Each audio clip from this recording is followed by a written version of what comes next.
청자 여러분 안녕하십니까? 본격적인 여름 성수기를 맞아 동해안 해변에도 다시 피서객들의 발길이 이어지고 있습니다. 관광과 서비스업의 비중이 큰 동해안 지역에선 이 시기를 기점으로 지역 경제가 활성화되기를 기대하고 있는데요. 여기에 최근 정부의 2차 추가 경정 예산안이 국회를 통과하면서 소비 쿠폰 지급과 같은 민생 대책도 추진되고 있습니다. 하지만 장기화된 내수 부진과 경기 양극화 속에서 자영업자와 지역 상공인들이 체감하는 현실은 과연 어떠할까요? 오늘 시사반장에서는 성수기를 맞은 동해안 지역의 소상공인들의 현주소를 짚어보고 지역 경제 회복을 위한 현실적 해법을 함께 고민해보는 시간을 마련했습니다. 함께 하실 분들을 소개해드립니다. 먼저 강릉시 소상공인연합회 이상무 회장 나오셨습니다. 안녕하세요. 안녕하세요. 예, 강원도의회 강정호 의원 나오셨습니다. 안녕하세요. 반갑습니다. 네, 그리고 최요한 평론가 나오셨습니다. 예, 안녕하세요. 반갑습니다. 네, 반갑습니다. 자, 이상무 회장님. 네. 지금 강릉을 비롯한 동해안 지역에서 소상공인들이 체감하는 위기, 어느 정도인가요? 네, 전체적으로 다들 알고 계시겠지만은 이제 수년 전부터 시작된 이제 러시아나 우크라이나 전쟁과 이제 최근 발발한 이제 중동 전쟁 등 이제 불안한 국제 정세와 1.23 계엄 이후에 이제 탄핵, 조기 재선 등 국내 이제 불안 정국으로 이제 소비 심리가 이제 불안으로 내수 부진이 지금 장기화가 되고 있습니다. 이제 고물가나 이제 원자재값 상승은 이제 물가 상승이나 어느 정도 이제 감안을 하더라도 이제 고금리와 이제 그때 코로나 때 이제 받았던 대출금들이 이제 원리 상환기일이 이제 다 왔지 않습니까? 그 부분하고 이제 인건비 상승 부분이 굉장히 이제 소상공인들한테는 직접적인 압박감으로 다가오고 있습니다. 그로 인해서 이제 폐업으로 바로 이루어지거나 아니면은 이제 1인 생계 아니면 가족 생계형으로 업종 변환이 되고 이제 업장도 많이 축소하고 있는 그런 상황이 있습니다. 네. 네, 알겠습니다. 자, 강정호 의원님, 강원도 특히 동해안 지역은 제조업 기반이 약한 대신에 관광 서비스업 중심의 경제 구조를 가지고 있는 상황입니다. 경기 침체기엔 아마 이런 산업 구조가 취약하지 않을까 하는 생각인데요. 현재 강원도의 경제 상황 어떻게 분석하고 계십니까? 네, 정확한 지적이시고요. 먼저 이제 도의회 경제산업위원회 위원으로서 이렇게 어렵고 힘든 상황을 겪고 계신 자영업자, 소상공인, 중소기업인들에게 위로와 힘내시라는 말씀 먼저 드리겠습니다. 말씀하신 대로 우리 도의 제조업은 상당히 열악합니다. 지금 제조업 평균이 27.6%인데 우리 도는 9.6% 수준이거든요. 그러니까 뭔가 구조적으로 좀 취약한 상황에 놓여 있고요. 그리고 서비스업이 74%를 차지합니다. 그러니까 경기 변동에 가장 민감하게 적응을 하고 있기 때문에 도내 지금 여러 가지 경제 상황이 안 좋은 반증이라고 할 수 있을 것 같고요. 그리고 산업 구조별 문제도 있지만 지역별로도 문제가 있는 게 우리 도내 GRDP, 지역 총 생산액이 지금 62조거든요. 근데 이제 이 중에서 절반 정도가 춘천, 원주, 강릉의 48%를 차지한단 말이에요. 그러니까 절반이 세 개 도시에 몰려 있네요. 그러니까 이런 부분들에 대해서도 우리 도가 빨리 체질 개선을 하고 해야 되고, 물론 하고 있는 과정이긴 하지만은 아직까지 조금 더 부족한 면이 있어 보이고요. 여러 가지 지역의 어려운 위기 신호는 많이 나오고 있습니다. 이제 예를 들자면은 신용보증재단의 대입 변제액이 상당히 많이 늘어나고 있는 부분, 그다음 폐업이 또 증가되고 있는 부분들도 있지만은 저는 이 부분을 좀 강조하고 싶습니다. 우리 경제를 지탱하는 건 인구인데 인구가 계속 감소하고 있고 그 중에서 청년들이 유출되는 인구가 한 해 한 10,000명 정도 된단 말이에요. 그러니까 이러한 부분들 우리가 빨리 대책을 세우지 않으면 강원 경제는 더 취약해질 수밖에 없다. 그런 말씀을 좀 드리고 싶습니다. 양질의 일자리를 이제 많이 만들어야 청년들이 떠나지 않고 지역에 남을 텐데, 하여간 좀 빨리 정책들이 나왔으면 좋겠습니다. 네. 예. 이상무 회장님, 네. 지금 동해안은 여름 성수기를 맞고 있습니다. 네네. 실제 동해안 상권 분위기가 지금 어떻게 달라졌는지, 사실 한국은행 강원 본부 발표에 따르면 6월 소비자 심리지수가 7년 만에 최고치를 찍었다고 합니다. 이 같은 심리 개선이 실질적으로 중소상공인들의 매출, 그다음에 상권 회복 이런 것과 연결이 된다고 보시는지요? 예. 일단 이제 그동안 이제 불안정국이 이제 끝나고 이제 대선이 끝나고 그동안 이제 묶여있던 이제 소부 심리나 이제 단체 모임들이 이제 일시에 시행이 되고 최근 이제 해수욕장이 이제 6월 28일 개장을 했지 않았습니까? 그래 이어서 여름 성수기 여행객들이 이제 이동으로 이제 잠시 이제 살아났다고는 봅니다. 하지만 이제 그것도 이제 관광지나 이제 젊은이들이 이제 선호하는 이제 핫플레이스, 일종 핫플레이스라고 하죠. 즉 이제 SNS나 이제 온라인에 이미 이제 많이 노출된 곳이는 이제 거대 자본으로 투자된 이제 대규모 업소들 이런 데는 이제 한정되어 있고. 그리고 그들은 이제 이미 자체 브랜드화가 되어 있어 이제 자생력이 있습니다. 하지만 이제 업주들이 이제 이미 고령화가 되어 있는 이제 골목 상권이나 이제 전통시장 같은 경우는 이제 정보력 부족이나 경제 이제 투자 경쟁력이 이제 뒤떨어지다 보니까 그 상권 회복에는 아직 미력하다고 볼 수가 있겠습니다. 네, 알겠습니다. 네. 좀 더 지켜봐야 예, 이제 예. 어느 정도 매출이 회복이 될 건지 네, 하는 네. 것들을 좀 살펴볼 것 같습니다. 최영환 평론가님, 예. 정부가 이번에 추가 경정 예산의 민생 회복, 소비 쿠폰 지급을 이제 계획하고 있다고 그럽니다. 이런 대책들이 지역 경제 회복에 얼마나 영향을 미칠 수 있을까요? 우리 경제가 굉장히 심각하다고 이야기하는 것이 다들 아시다시피 가계부채라든지 자영업자들이 힘들어진 부분들을 다 알고 있거든요. 그러니까 지금 오늘 9월 말까지 만기에 연장된 금액만 해도 지금 47조 4천억 원이에요. 그리고 원리금 상환이 유예된 대출 규모만 2조 5천억 원이에요. 어마어마한 거거든요. 근데 왜 이렇게 자영업자들이 이렇게 빚을 졌는가? 코로나 때문이죠. 그런데 정말 정확한 것은 이게 지난해 말 개인 사업자 336만 명의 금융기관 대출 금액이 1,000조가 넘어갑니다. 1,123조 원이에요. 근데 왜 이렇게 빚을 졌느냐라고 했을 때 우리나라만 코로나가 있었던 것이 아니고 세계 다른 나라 다 그랬는데 예를 들어서 미국이나 유럽 등 주요국에서 이 코로나 발생 시에 전면 봉쇄하면서 재정을 동원해서 자영업자를 도와줬어요. 뿌렸단 말이죠. 근데 우리나라 같은 경우는 대출을 연장한다든지 신규 대출에 내가 돈을 빌려줬어요. 여기서 가장 큰 차이가 있는 것이죠. 그래서 지금 이재명 대통령이 후보 시절을 공약해서 소득 정도에 따라서 적극적인 채무 조정을 하겠다. 그 채권 소각 지원하겠다. 그것까지 약속을 했습니다. 그래서 민생 쿠폰이 지금 발행이 된다라고 하고 21일 날부터 25일까지 일단 1차 민생 쿠폰이 발행이 되죠. 이렇게 되면은 일단 숨통은 트일 것 같아요. 숨통은 트일 것 같은데 가장 중요한 것은 이 숨통 트이는 것이 계속 지속적으로 계속 회복력을 통해서 대한민국 경제를 한 단계 튀고 올라가야 되는데 과연 그럴 수 있겠느냐. 이 부분은 여러 명의 이견이 많습니다. 이번 기회를 통해서 확실하게 개선이 될 거라고 하는 의견도 있고 그렇지 않다. 이게 일회성 지속 가능성이 부족하다는 의견도 있고 이건 좀 지나봐야 좀 알 수 있을 것 같습니다. 네, 알겠습니다. 자, 강정호 의원님, 이번 소비 쿠폰 정책 원래는 이제 정부와 지자체가 비용을 분담하는 것으로 돼 있다 그러더라고요. 그런데 이제 강원도를 비롯한 지방자치단체들이 재정 부담에 뭐 여러 가지 문제점들을 제기하면서 국고로 모든 것들을 추진하겠다 이렇게 바뀐 거죠. 도의회 차원에서 이 결정 어떻게 평가하시는지, 그리고 이 과정에서 뭐 아니면 도나 아니면 정부 간의 갈등 이런 것들은 없었는지요. 우선 이제 김진태 지사님께서 이제 말씀 한번 하셨죠. 네. 그 지방이 상당히 어렵다 보니까 국비로 좀 해달라.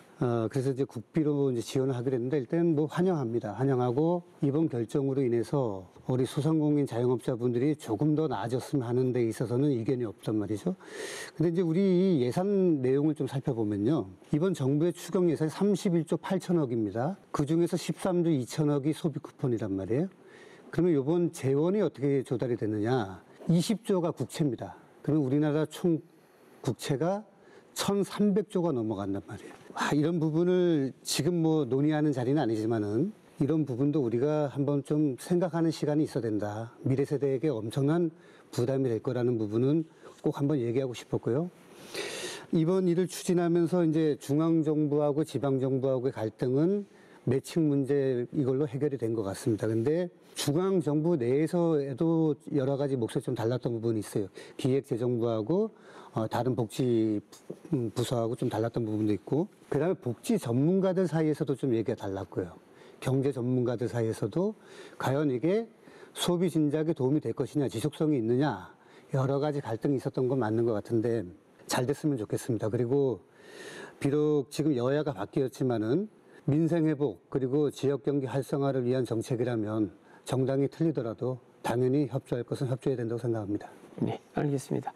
자, 이번에도 강정호 의원님께 좀 질문을 드려야 될 것 같은데, 강원도에서 유일하게 정선군은 강원랜드 배당금을 활용해서 지난 이제 3월부터 전 국민에게 30만 원씩 민생회복 지원금을 이제 지급했다고 합니다. 지난 이제 6월 말로 이제 종료는 됐지만 정선의 사례 어떻게 평가하십니까?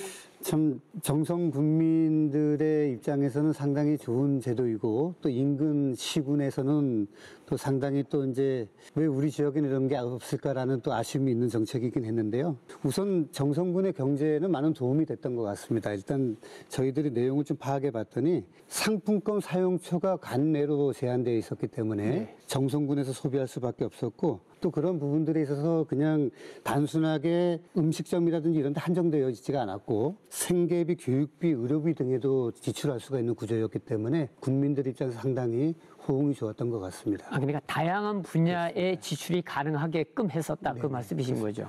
자, 이상무 회장님. 네. 그렇다면 이번 소비 쿠폰이 매출 상승이나 경영 안정에 이제 얼마나 영향을 줄 수 있을까 하는 것이거든요. 지금 이제 코로나 대출도 말씀하신 대로 이제 만기가 다가오는 상황이고요. 그리고 이제 지금과 같은 이러한 정책이 자영업자들의 경영 안정에 도움이 될까요? 전혀 없지는 않겠죠. 네, 무상 이제 소비 쿠폰 지급이 일시적으로는 이제 아까 평론가님 말씀하셨다시피 이제 소비가 이제 소량으로 이제 진작시킬 수는 있겠지만 아까 말씀하셨다시피 장기적으로 봤을 때 이게 매출 상승과 이제 경영 안정에 이제 큰 어떤 영향이 미칠 수 있을까 한 게 이제 그게 약간 미지수고요. 제가 이제 경제 전문가가 아니니까 이 문제는 이제 지역 차이와 지역적 차이의 이제 구조적인 문제로 제가 봅니다. 그래서 일시적으로 이제 금전적 지원이 아니라 좀 더 이제 정부 관계부처 이제 경제 전문가님들께서 좀 더 이제 구체적이고 세밀한 그런 지원책을 마련해야 한다고 봅니다. 네. 자, 최현 평론가. 예, 소비 진작 정책으로 최근 지역화폐 발행 규모가 크게 늘었는데요. 지역화폐 발행 증가가 소비자와 상인 모두에게 실효성이 있는 정책인지, 그리고 이것이 지역 경제 측면에서 어떤 파급 효과를 기대할 수 있는지요? 일단 지역화폐라는 것이 일종의 유가증권 아닙니까? 대안화폐잖아요. 그 지역에서 사용할 수 있고, 그리고 이제 지류형 상품권, 이게 가장 문제인데, 이거 현금으로 바꾼다라는 거 아닙니까? 그렇죠. 이게 가장 문제인데, 이건 아니더라도 카드형이나 모바일형, 뭐 다양하게 지역 내 전통시장, 또는 이제 소규모 상점, 음식점에서 사용할 수 있고, 다만 대형마트나 백화점의 여력이 있으니까 거긴 아니다. 이렇게 사용되는 것이죠. 그리고 지금 이재명 정부가 1, 2차 추경안에 지역화폐 확대를 위해서 1조 원을 국비를 투입했습니다. 이게 이제 민생경제 활력 해올 마중물 역할을 해라라는 기대를 갖고 있는 것이죠. 그거를 이제 정부에서 했으니까 되겠지가 아니라 지역에서 이걸 지혜롭게 활용해야 된다라는 생각이 들고요. 일단 올해 지역화폐가 연간 최대 규모인 29조 원을 발행했습니다. 지금 그 본예산 기준으로 12조 원인데 두 차례 추경하고 17조 원이 더 늘었어요. 그래서 29조 원이라는 것이죠. 소비 진작 효과를 단기간에 끌어내야겠다라는 이제 생각에 내놓은 것인데 아까 이제 회장님도 말씀하셨던 것처럼 구조의 문제죠. 이게 단순히 국비 지원 정책 목표가 지금 이게 단기간에 경제가 침체되는 것을 멱살 잡고 끌어올려서 뭐 좀 나아지게 만든다라는 의도가 없지 않아 있겠지만 이거를 통해서 지금 소비 구조를 지역에서 착근돼서 사용할 수 있도록 뭔가 구조를 바꾸자라는 의도가 굉장히 크거든요. 그러면 그 의도에 맞게 지역도 바뀌어야 되는 거 아니냐라는 생각이 들고 그래야 지역화폐까지 포함해서 민생 쿠폰이라든지 지역화폐 사용까지 해서 효과가 나지 않겠느냐라는 생각이 듭니다. 물론 이 역시 지역화폐의 실효성도 말이 많습니다. 전문가들마다 그리고 바라보는 관점에 따라 굉장히 다른데 한국조세재정연구원에서 이야기하기로는 이게 균형이 잡혀야 제대로 효과를 발휘하는 것이지 주는 대로 사용한다라고 다 효과가 있는 건 아니다라고 이야기를 하고 있는 것이죠. 제 개인적인 의견으로는 아직까지 지역민들이 본격적으로 지역화폐를 사용한 사람이 많지가 않다는 생각이 들어요. 그래서 좀 더 많은 사람들이 지역화폐를 사용하게 된다면 그 이상의 효과는 나타나지 않을까라고 이건 어디까지 제 개인 의견을 말씀드리겠습니다. 알겠습니다. 자, 강정호 의원. 강원도 차원에서 다양한 소상공인 지원 정책들을 지금 시행 중입니다. 그 뭐 예를 들어서 사회보험료 지원, 카드 수수료 인하, 약한 가계업소 지원 뭐 이런 것들이 있지 않습니까? 의원님 보시기에 이런 정책들 현장에서 체감할 수 있을 정도로 효과를 내고 있다 생각하십니까? 우리 이제 도 경제국을 중심으로 해가지고요. 우리 의원님들이 공통적으로 이제 드리는 말씀은 예산 규모를 늘려갖고 어떠한 것이라도 소상공인 자영업자를 위한 정책은 계속 만들어라. 라고 이제 주문들을 합니다. 근데 이제 한계가 어디서부터 오냐면은 이분들이 열심히는 하고 계신데 소상공인 분들의 목소리가 반영이 좀 안 되고 있어요. 그러니까 예산은 많이 쓰고 있는 것 같은데 효과는 조금 적어지고 왜 그러냐 봤더니 실상을 잘 모르는 거죠. 아무래도 직접 힘든 시기를 겪고 계시는 소상공인들의 어떠한 부분이 우리가 원하는 건지 이런 거를 좀 조금 더 반영을 해야 되는데 그런 부분들 우리 회장님들 뵐 때마다 항상 죄송하게 생각하고 있고 그 부분을 또 우리 도에다가 계속 전달하고 있는 과정입니다. 지금 말씀하시는 사회보험료, 카드 수수료, 착하는 가게업소 분명히 도움되는 정책들이거든요. 근데 한결같이 뭐라고 하냐면 신청하는 게 너무 복잡하다. 그리고 홍보가 너무 미흡하다. 그렇게 잘 몰라갖고 못 하신다는 분들도 상당히 많단 말이죠. 그러니까 우리가 아무리 좋은 정책도 혜택을 받는 분들이 모르거나 절차가 어렵다면 이건 좀 잘못된 정책이라 볼 수밖에 없으니까 이런 부분들 빨리 개선해야 된다고 생각을 합니다. 알겠습니다. 자, 지금 이제 소비 쿠폰이나 지역 화폐 정책이 지금 말씀하신 대로 단기 부양책에 그칠 수 있다라는 우려가 있습니다. 일회성 지원을 넘어 내수 회복으로 이어지려고 한다면 글쎄 앞으로 어떤 점이 보완돼야 한다고 보시는지요? 막연하긴 한데요. 네. 예, 제가 이제 음식점을 하고 있는 관계로 또 강릉이 이제 음식점이 대다수 아니겠습니까? 그래서 부양책에 넘어서 내수회복을 해주면 제가 타 도시에서도 이걸 하는 걸 봤는데요. 이제 공기업이나 이제 단체에서 이제 회식 같은 걸 하면은 선결제 시스템이 있습니다. 예, 일시적으로 이제 어떤 지원금보다는 어차피 써야 할 거를 지금 자금 융통하기 위해서는 자기네 선호하는 가게들 방문해서 선결제를 먼저 해주는 방법도 하나의 좋은 방법이라고 생각을 합니다. 선결제 말씀하시기에 생각나는 것이 지난 12.3 비상계엄 이후에 많은 사람들이 시위에 나왔을 때 세계가 깜짝 놀랐던 거는 선결제 시스템이거든요. 네. 자기가 먹지 않을 건데 먼저 선결제를 해준다는 건 다른 나라에서는 상상도 못할 일이었는데 그렇죠. 그것이 가능한 것은 그런 시스템이 있었기 때문에 가능하거든요. 그렇다면 공무원이 됐든 공기업이 됐든 어떤 상황이 됐든 지역 경제가 활성화되는데 시스템 바꾸는 거는 일도 아니라는 생각이 들어요. 그렇다고 한다면 이런 부분들을 중앙 정치 무대에서 활동하시는 분들이 얼굴 알리려고 나와서 얘기하는 것이 아니라 실제적으로 와서 발을 땅에 딛고 눈으로 확인하라는 것이죠. 그래서 이 방송이 유의미한 것이고 이 방송이 그래서 중앙에 알려져야 된다는 말씀이고 그리고 의원님 역할이 굉장히 중요하다는 생각이 듭니다. 네, 열심히 하겠습니다. 네. 자, 강정호 의원님 어떻게 생각하십니까? 우리 평론가님이 이제 처음에 말씀하셨지만 소비 심리 지수가 조금씩 나아지고 있다고 합니다. 그러니까 이 소비 심리 지수로 봤을 때 경기 회복세는 맞는 것 같은데 KDI 경제 동향을 보면은 이제 아직까지 건설업과 제조업이 좀 불황이다 보니까 경기가 회복됐다라고 말할 수는 없다라는 겁니다.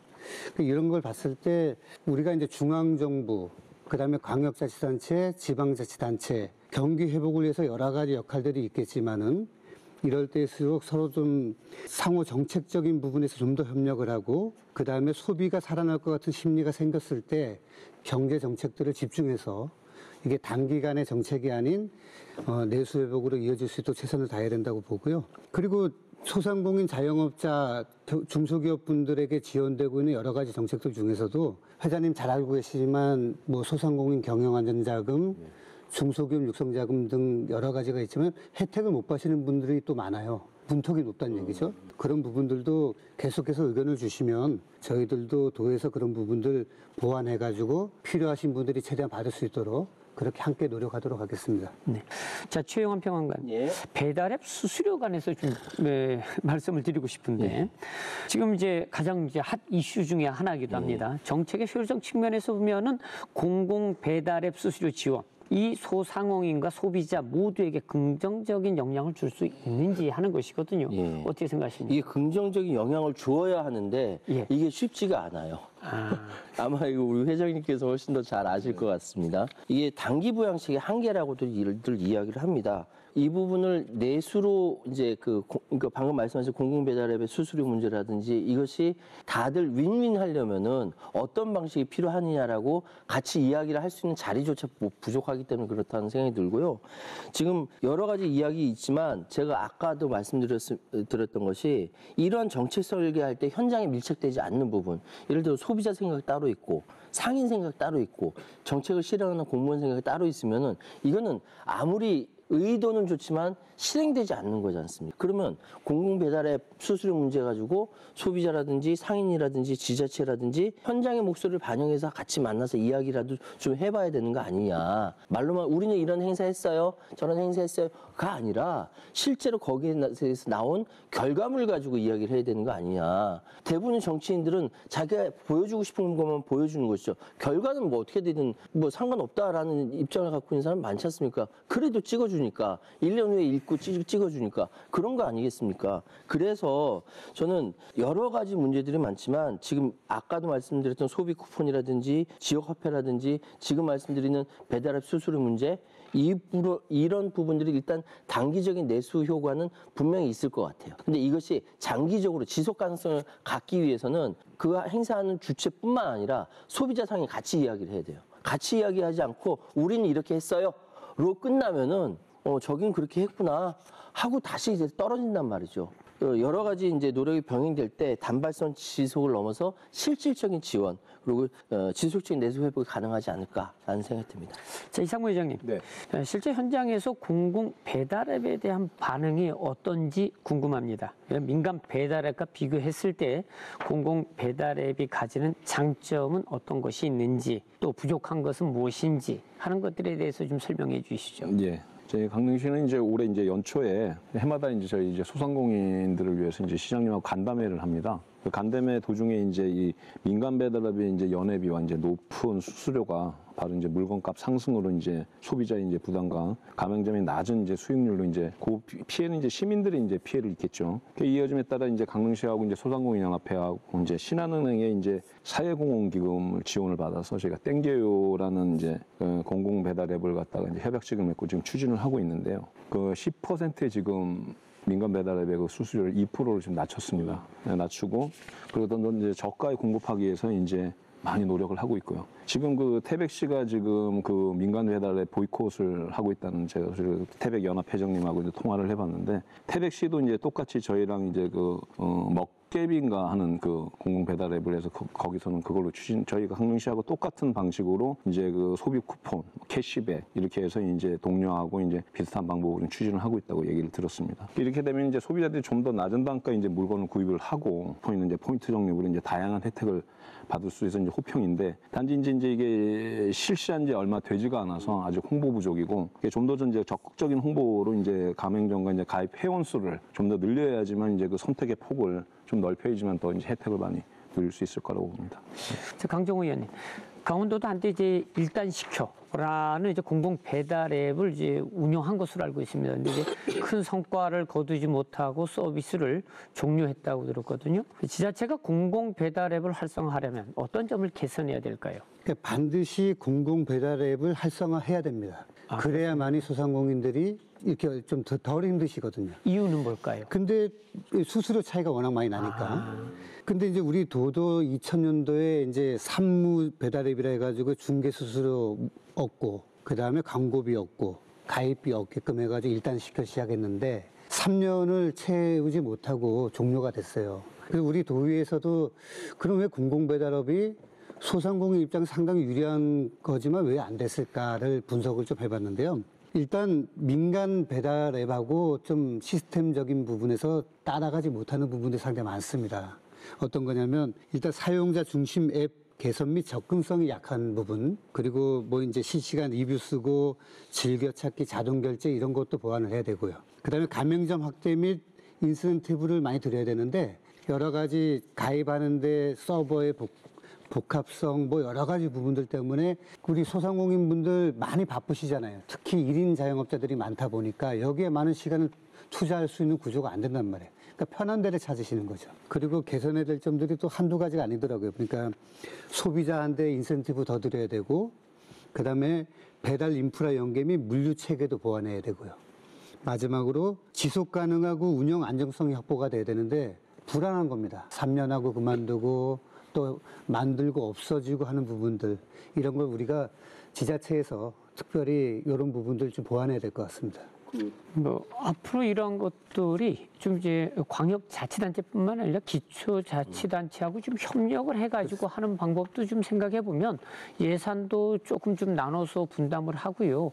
그다음에 이제 지역 가맹점들이 늘어날 수 있도록 좀 홍보도 강화하고 이러면은 아무래도 소비자들이 접근성이 좋아지지 않을까 좋은 생각합니다. 지적이시고요. 지금 우리 강원도도 이제 배달을 해봤지만은 예. 지역은 지역대로 한단 말이에요. 이런 부분들을 우리 도가 좀 통합 조정 기능을 해가지고 예산 낭비되지 않고 효율적인 시스템을 도입하는데 도가 역할을 좀 해야 된다고 생각합니다. 예, 이름이 직관적이잖아요. 땡겨요. 먹개비. 일단 시켜. 네, 그러니까요. 예, 이거 굉장히 직관적이기 때문에 홍보 조금만 잘하면은 예, 이거 제대로 그 소비자들이 이해할 것 같습니다. 일단 시켜는 저는 마음에 듭니다. 예. 맞습니다. 알겠습니다. 자, 최현 평론가님. 예. 최근 이제 국회에서 대형마트 의무 휴업일을 반드시 이제 주말로 지정하는 법안을 발의했습니다. 예.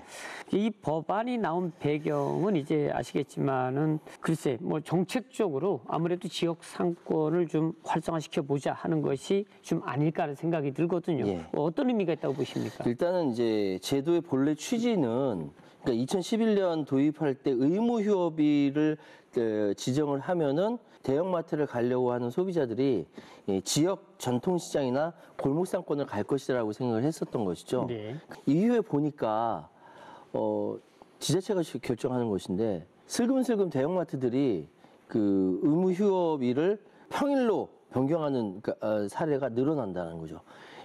손님들이 많은 토요일이나 일요일 날 그냥 영업을 한다는 거예요. 그러면 다른 골목시장이라든지 지역에 있는 작은 가게들은 당연히 손님을 뺏길 수밖에 없지 않습니까? 이 지자체 재량이 갑자기 너무 넓어지니까 이렇게 일이 되고 그래서 여러 가지 이제 배경 하에 틀림없이 이제 지역에 있는 커다란 대형마트는 주말에 딱 지정해서 휴업을 해야 된다. 라는 법안이 나온 것이죠. 여기에 대해서 이야기도 많이 있습니다. 그러니까 소비자들이 솔직히 이런 거 부분들에 대해서는 굉장히 불편하다라는 이야기가 있고 또 이제 맞벌이 가구라든지 주말 장보기 어렵다라고 하는 불편의 목소리도 틀림없이 있거든요. 결론적으로 말씀드리면은 일단 지금 지역 상권을 보호하고 소상공인들 보호하고 근로자 권익 보장하려는 시도에 의해서 이렇게 법안이 나온 것 같습니다. 하지만 이것이 꼭 그렇게 될 것이냐. 소비자 편의라든지 온라인 유통이 확산되면서 꼭 그렇게만 돌아가는 건 아닌데 그럼에도 불구하고 대중소, 상인들이 서로 협력하고 경쟁하면서 대한민국 경제를 전체를 살리는 마음은 똑같은 것 같습니다. 네. 자, 이상무 회장님. 현재 이제 대형마트 의무 휴업일이 지자체마다 다르게 이제 운영되는 것으로 알고 있습니다. 그러니까 보통 이제 평일이 휴일로 운영이 되고 있는데요. 만약 지금 이제 의무 휴업일이 주말로 지정된다고 하면 실제 소상공인 매출에 도움이 될까요? 예, 수치상으로는 제가 이제 장담을 못 하겠지만은 예. 이제 서울 경기 및 이제 대도시하고 이제 지방 소도시하고 이제 직업군과 이제 소비 형태 차이도 그것도 무시 못 하거든요. 근데 이제 특히 이제 이거 강릉을 비롯해서 이제 영동 지방은 이제 관광지다 보니까 주말에 이제 뭐 KTX를 타고 온다든가 자가 운전을 해서 온다든가 해서 주말에 이제 성수기 여름 또 겨울 연말연시 해맞이 손님들을 보면은 주말에 방문객들이 늘다 보니까 아무래도 이제 편의성도 그렇고 대형마트 이용률이 활등이 높죠. 만약에 이제 주말에 이제 이걸 휴무를 만약 시행하게 된다면 아무래도 소상공인들이나 이제 전통시장 이용률이 아무래도 많이 올라간다고 저는 기대를 하고 있습니다. 뭐 지금도 강릉 같은 경우에는 월화거리나 중앙시장 같은 맞습니다. 경우에 많이 오지 않습니까? 야시장 주말마다 제가 나와서 모니터링을 하고 있거든요. 이게 주말 되면 거의 뭐 관광객들이 뭐 자양민들도 많지만 관광객들도 많이 있습니다. 지금 속초시 같은 경우에도 속초 중앙시장 가면은 사실 발 디딜 틈이 없거든요. 근데 이제 만약에 지금 이제 의무 휴업일이 주말로 이제 결정이 되어지면 더 많은 사람들이 몰릴 가능성도 있거든요. 그럼 주차장 문제나 이런 것들을 다 해결해야 될 텐데 뭐 그런 것들에 대한 뭐 대책이나 이런 것이 없고 일방적으로 하는 것들은 좀 불편하지 않을까 하는 생각도 드는데 어떻게들 생각하시는지 잘 모르겠습니다. 일단 뭐 강정 의원님 지금 말씀드린 대로 이제 소비자 불편, 유통 질서 혼란 뭐 이런 우려도 있다고 지금 말씀드렸는데 뭐 어떤 법안에 대한 보완책이 좀 필요하다고 생각하십니까? 우선 이제 경제는 시장 경제 논리에 맡겨야 된다는 생각을 좀 갖고 있거든요. 근데 골목상권 보호를 위해서 유통산업발전법에 의무휴업일을 지정한 거는 우리 어려운 소상공인들에서 저는 그거는 찬성을 합니다. 도움을 주자. 예, 찬성하는데 지금 현재 법률은 말씀하신 대로 지자체의 조례에 의해서 그 휴업일을 정하게 돼 있다 보니까 그게 평일일 수도 있고 공휴일일 수도 있는 건데 이 법안은 무조건 공휴일로 하자는 얘기란 말이에요. 네. 근데 이제 토론을 하기 전에 이제 좀 나름대로 이제 공부 좀 한다고 자료를 보다 보니까 이제 이 법안을 저 민주당 소속 지금 여당 의원님께서 이제 발의를 하셨는데 대부분의 기사 내용이 뭐냐면 당내에서조차도 비판의 목소리가 좀 많고 그다음에 대통령실과도 조율이 되지 않았기 때문에 법 개정까지 가기에는 좀 힘들 것 같다라는 의견들이 좀 많은 것 같아요. 기사 내용들이. 그렇기 때문에 저는 이 상황을 조금 더 지켜봐야 될 것 같고 그다음에 골목 상권을 보호하는 거는 당연하지만은 또 주말에 그 매장을 택하는 또 주민들도 다 이유가 있는 것이거든요. 그러니까 이런 부분들을 잘 감안해가지고 그러니까 못을 박는다기보다는 자연스럽게 뭔가 좀 될 수 있도록 하는 방안 그런 방안들을 좀 찾아봐야 되지 않겠나. 이 법안은 조금 더 지켜봐야 될 것 같습니다. 그러면 강정호 의원님의 생각은 어떠세요? 주말 그러니까 이제 휴무일 날 하는 게 좋을 것 같습니까? 아니면 평일이 나을 것 같습니까? 지금 이제 수년간의 갈등과 혼란을 겪으면서 각 지역의 의무휴업일은 어느 정도 정착이 됐다고 보거든요. 저는. 네. 속초도 처음에는 좀 갈등이 있다가 시간도 조금 조절하고 요일도 조절하면서 이제 그런 갈등들을 잘 이제 그 발전위원회가 있다 보니까 논의를 했는데 이런 방식으로 풀어야 된다. 법안으로 인해 갖고 의무로 정하지 말고 지금 협의체에서 그러니까 기초자치단체에서 네. 서로 이제 사용자와 소비자와 뭐 소상공인 이렇게 다 모여가지고 적정한 날을 잡자. 그러니까 그렇게 해결하는 게 제일 좋은 것 같습니다. 그래. 저 우리 이상무 회장님은 어떻게 생각하십니까? 중소상공인의 입장에서는 어떻게 휴무일이 난 것 같습니까? 아니면 평일이 더 저희 소상공인 입장에서 봤을 때는 휴무일이 당연히 저게 높죠. 제일 높죠. 그렇죠. 네. 그러니까 소비자 입장, 저 같은 소비자 입장에서는 그 막상 지역에 있는 그 골목상권이라도 가서 이렇게 맛있는 집이 있거든요. 거기 가서 뭐 사고 싶어요, 실제로. 근데 주차장이 없어요. 그러면 주차를 집에다가 해서 다시 가서 하기에는 너무 귀찮아요. 이런 부분들이 있거든요. 그래서 사실 소비자 입장에서는 그런 불편하다는 생각이 있을 수가 있을 것 같아요. 그렇기 때문에 사실 이러한 정책의 결정이라는 것이 정치인들은 표 받으려고 하겠지만 단순히 그 어떠한 부분 한 면만 보고 결정할 건 아니라는 생각이 들고요. 입체적으로 좀 고민을 해야 될 것 같고 그만큼 대한민국이 선진국이 된 거예요. 그렇게 생각합니다. 각 지자체마다 협의체가 있거든요. 네. 그러면 여기에는 전통시장 회장님들, 네. 그다음 소상공인 회장님들, 대형마트 관계자분, 시 이렇게 협의를 하고 있기 때문에 여기서 잘 조절하는 것도 괜찮다. 그 말씀 다시 한번 드리겠습니다. 네. 그러니까 뭐 잘 조정이 됐으면 좋겠는데 사실 입장 차이가 워낙 네. 크거든요. 네, 맞습니다. 아시겠지만 강릉시 같은 경우에도 이제 대형 뭐 마트와 지역 중소상공인들이 그동안에 얼마나 많은 이제 논란들이 있어 왔습니까? 하지만 돌이켜보면 소비자 입장도 좀 대변돼야 되지 않나 하는 논란도 많이 있거든요. 소비자 입장에서는 일단은 주차하기 편해야 되고요. 그다음에 쇼핑을 한꺼번에 다 할 수 있어야 되고요. 그다음에 휴게실도 있어야 되고요. 그다음에 이제 화장실이나 이런 것들을 편하게 갈 수 있어야 되고요. 이런 것들이 갖춰 있는 곳을 소비자들이 선호하지 않을까요? 저부터가 다른 지역에 여행을 가거나 자동차를 가지고 무슨 관광을 한다라고 했을 때 물건을 사야 된다라고 했을 때 이게 재래시장을 가게 되면 불편한 게 많거든요. 그러니까 이런 것들을 지역에서 만약에 만들어주고 보완한다고 하면 경쟁력이 있겠죠. 그렇지 않는다고 하면은 외지인들이 왔을 때 불만의 소리가 높아지지 않을까. 주차할 데가 없어가지고 몇 바퀴씩 돌아야 된다고 하면 이거는 정책을 만들어 놓고도 사실 뭐 나중에 나 다시는 안 와. 이럴 수 있거든요. 네, 열받은 소비자님 말씀이시고 저도 마찬가지로 그렇게 이야기할 수 있는데 예. 그러니까 재래시장은 재래시장의 만의 맛이 있잖아요. 번듯한 마트에서 깔끔한 매대에서 물건 파는 거 이걸 선호하는 사람도 있지만 재래시장이라는 푸근한 그 우리 동네 아주머니 어머니 만나는 것 같은 그런 걸 선호하는 사람들이 있는데 거기에 들어가는 제반 서비스들이 기본적으로 갖춰져야 되는 것이 없으면은 가고 싶지 않은 것이죠. 그건 소비자들의 마땅한 권리이기도 하고요. 이 부분에 대해서 서로 대화를 통해서 풀어야 된다는 생각이 듭니다. 뭐 잘하면은 저는 좋은 정책이 될 수도 있고요. 또 극대화시킬 수 있다고도 생각합니다. 소비자들의 이제 불편한 마음을 제가 좀 전해봤습니다. 저 오늘 이야기를 나눠본 것처럼 사실 이제 기대감은 큽니다. 단지 이제 정책만으로는 좀 부족하지 않을까 하는 생각은 드는데요. 성수기를 지나 이제 본격 회복의 시기로 넘어가려면 결국은 당장의 이제 일회성 정책이 아니라 중장기적으로 지역 경제를 복원할 수 있는 이런 전략들이 있어야 되지 않을까 하는 생각이 드는데요. 당장 시급한 과제는 무엇이고, 그다음에 중장기 전략은 어떻게 세워야 되는지 이제 말씀을 좀 들어보도록 하겠습니다.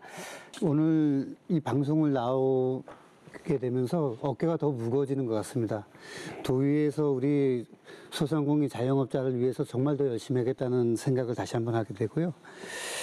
우리가 오늘 많은 말씀들을 나눴지만은 이제 우리 물론 장기적으로 우리 강원도의 경제 정책에 대한 구조를 바꾸는 거, 즉 현재 그 서비스업 중심으로 되어 있는 분야를 앞으로 반도체, 바이오, 헬스, 그다음에 모빌리티, 수소, 에너지 이런 쪽으로 바꿔야 되는 거는 당연한 과제인 것 같고요. 그리고 이제 우선 단기적으로는 도의 모든 정책들을 소상공인 자영업자 경기 활성화에 쏟아야 된다.